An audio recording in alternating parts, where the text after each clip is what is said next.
Jeg har valgt digtsamlingen Perfekt Uorden af Birgitte Korsbøl. Det har jeg gjort af den årsag, da jeg ledte efter en digtsamling, så fandt jeg den her. Jeg synes, den så meget spændende ud øh, på bogen sig selv. Og da jeg læste lidt om den og fandt ud af, at Birgitte Korsbøl hun skriver om hverdagens ting og hverdagens små finesser, synes jeg, den lød rigtig, rigtig spændende. Øhm, Birgitte Korsbøl, hun er født 1954 i København. Hendes første digt blev udgivet i 2000. Øhm, Korsbøl, hun skriver på en legesyg måde, altså med en legesyg humor, men forholder sig stadig meget jordnær. Hun er kendetegnet ved eftertænksomme og surrealistiske registreringer, samt en skabende spænding mellem orden og uorden. Korsbøls poetiske indskæringer betjener sig af nogle finurlige lister med omfavnede opbremsninger og en legesyg omgang med nogle strukturer af den betydning, at altså hendes digte nærer sig et opfindsomt ordforråd. Med et forundrende blik på omgivelserne og tingene og ordene, så skaber hun nogle forbindelser og lader verden og skabningerne træde frem i nogle usete former. Og det kan man også se, fordi Korsbøl hun skriver meget utraditionelt og vildt. Hun har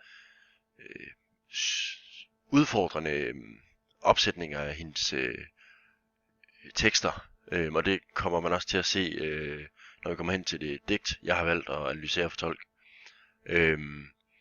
Og samtidig altså, så skriver hun også mange lange digte med linjerne meget, meget tæt på hinanden. Perfekt Uorden digtsamling, den er udgivet i 2014 af Kronstork. Og det er en digtsamling, der er propfyldt med alverdens ord og ting.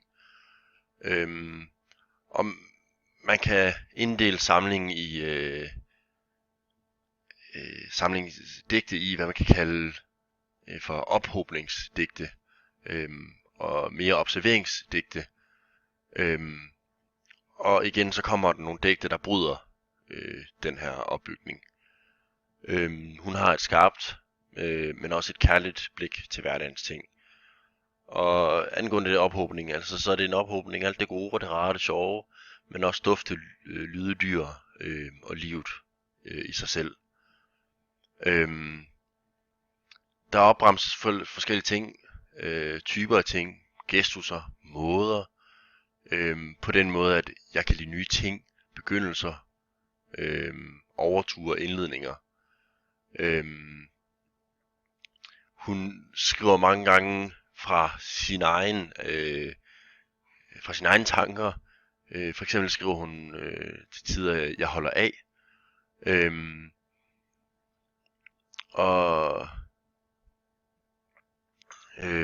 Men samtidig skriver hun også, jeg synes om, for eksempel.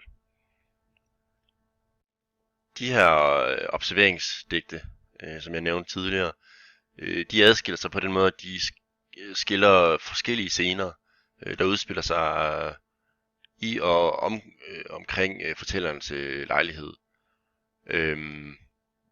Det kan være associative refleksioner over, hvad de forbipasserende skyer ligner, redegørelser for naboens trivsler, hvad de har gang i,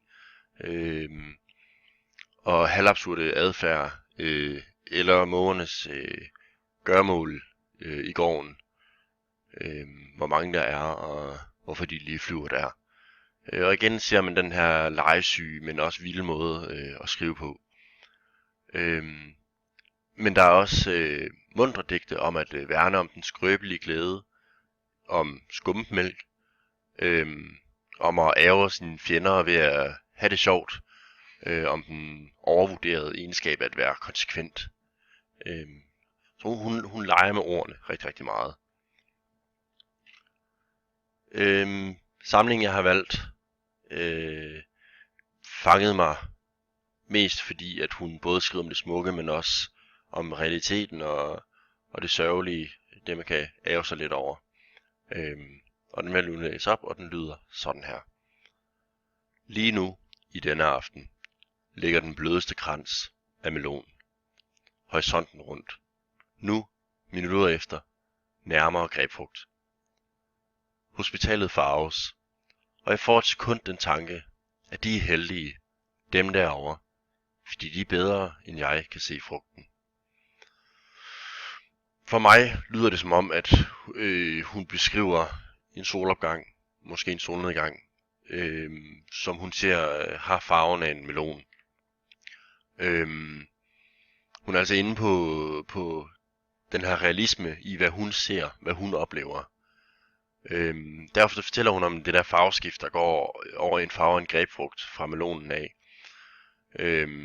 Et par minutter efter. Så beskriver hun det farveskift, der er fra den orange varme farve til den røde varme farve af en grebfrugt. Så nævner hun dem, der ligger på hospitalet. Og det synes jeg rammer mig på den måde, at de ligger og egentlig har det rigtig træls. De har det værre, end hun måske selv har. Men alligevel bliver hun jaloux og misundelig over, at de ligger der og kan se horisonten, den smukke røde horisont, bedre end hun kan. Men jeg synes, det er derfor, man skal tage det, man oplever med et smil, og tænke positivt omkring dem, der ligger på hospitalet for eksempel, og har det værre, end hun har. Og så sæt pris på de små ting i livet. Og det er altså igen her, at realiteten af, hvor du er lige nu, det er, hvad du har, og det skal du sætte pris på. Så skulle jeg jo så perspektivere det til et andet digt i den her samling. Og det synes jeg til starten var svært, fordi hun skriver på den her meget vilde og legesyge måde, så det var svært at finde noget, som ligesom passede til det, jeg havde valgt. Men jeg synes, efter at have let dem igennem, at jeg fandt den her til højre, som den synes jeg tiltalt meget, hvad der allerede var blevet sagt. Og den lyder sådan her. Her findes ingen påstand om kronologisk tidsmæssigt målbar fremad eller bagudbevægelse. Endsige fysisk, historisk eller privat sandhed. Bær din brille, den er din. Og jeg valgte det andet digt, da jeg synes, det beskriver meget, hvad man ser i det første digt. For eksempel så er der ikke nogen bestemt rækkefølge i, hvordan farven kommer frem på eller forsvinder igen. Altså hvor hun herinde taler om den kronologiske tidsmæssige målbar fremad eller bagudbevægelse.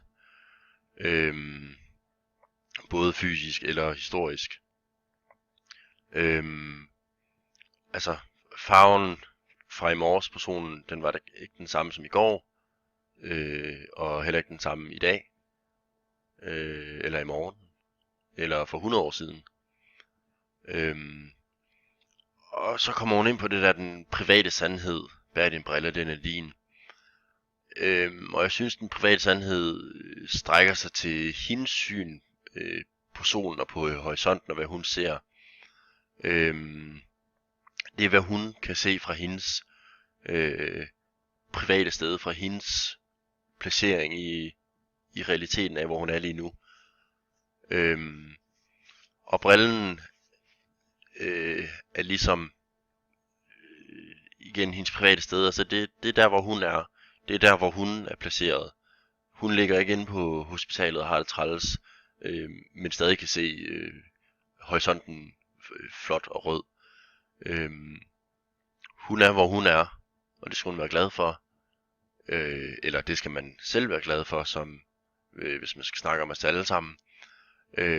og man skal være glad for det, man har. Man skal være glad for det, man kan se. Øhm,